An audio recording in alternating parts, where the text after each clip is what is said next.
Good morning, everyone. Please say hello as you're coming on or hashtag replay. Hello, we're here. So glad you're here. All right. How do I know when it's time to update my macros, or when do I know when I need to change my macros? So, first questions to ask yourself: how compliant are you? This is one of the most important questions. How compliant are you? I have my clients hit their each macro within 2 to 5 grams over or under. So, just to make sure that's clear, maybe the very end of their day, it might say -2 grams of carb, 3 grams of fat, -1 gram of protein, right? Each one falls in the window 2 to 5 grams, negative or positive, left over. Okay. If all three are in compliance, you are compliant for that day. That is one point. Okay. Then we do a 7-day check in every 7 days. And it's like, how many days out of the last 7 were you compliant, right? That way we know, is it a compliance issue and you need to change your habits first and foremost? Or are you compliant and you're not getting the result you're wanting to get? Then your macros need to change. Okay.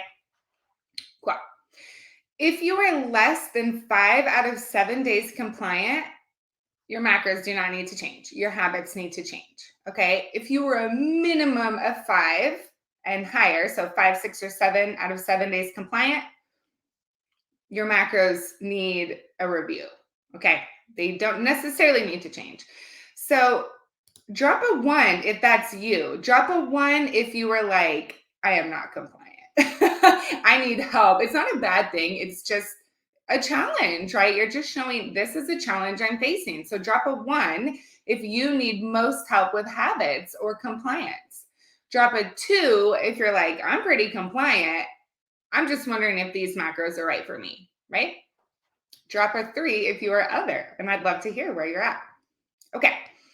Next question to ask yourself: what is the specific goal you'd like to achieve? If you don't know where you're going, how will you know when you get there, first of all? And how will you know the steps along the way, right?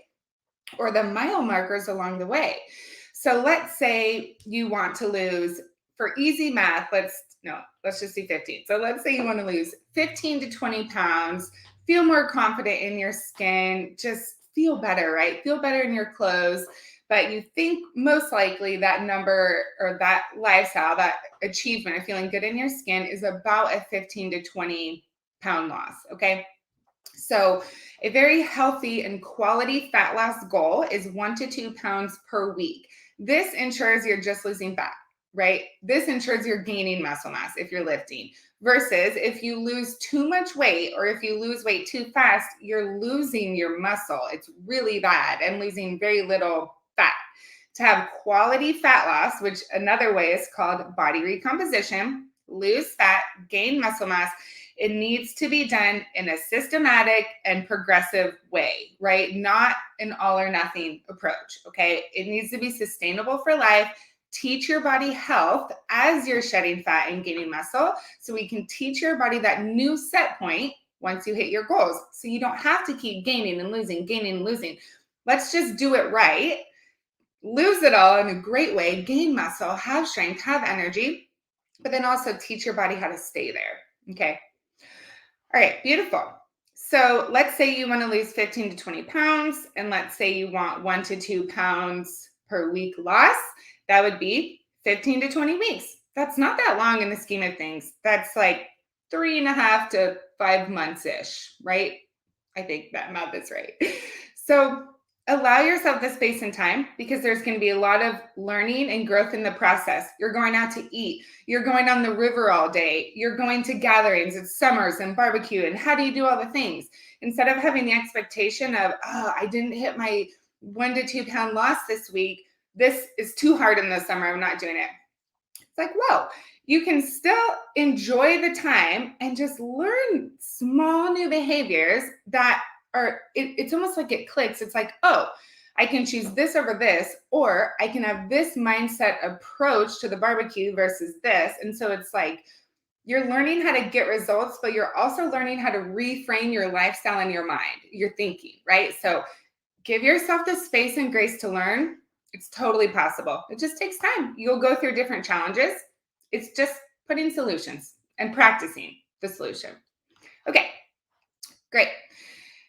Couple other things. Is your stress really high or are you not sleeping very much? Fat loss occurs while we sleep. If we're stressed out, it's a lot harder to shed fat.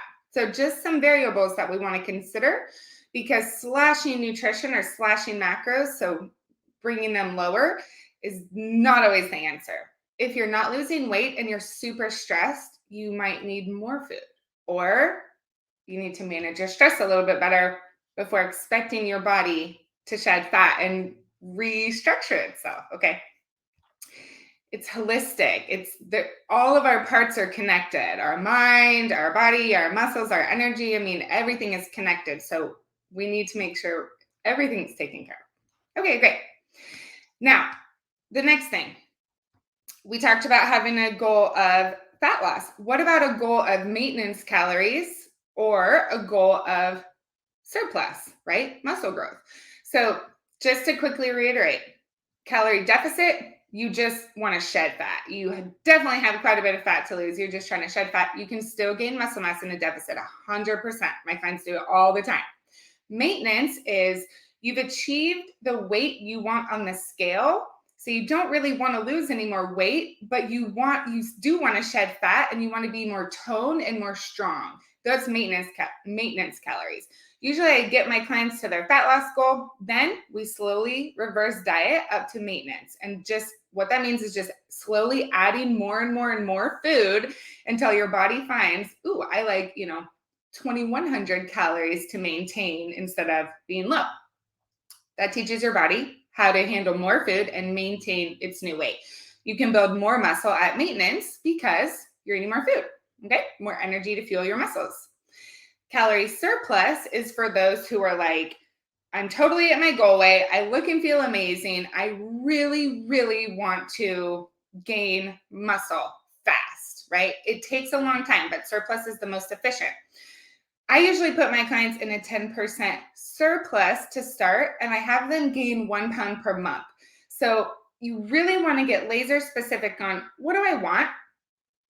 What's my route to get there? Then you'll know, do my macros need to change or are we all good? We're just cruising week after week, right? And it can change at any moment.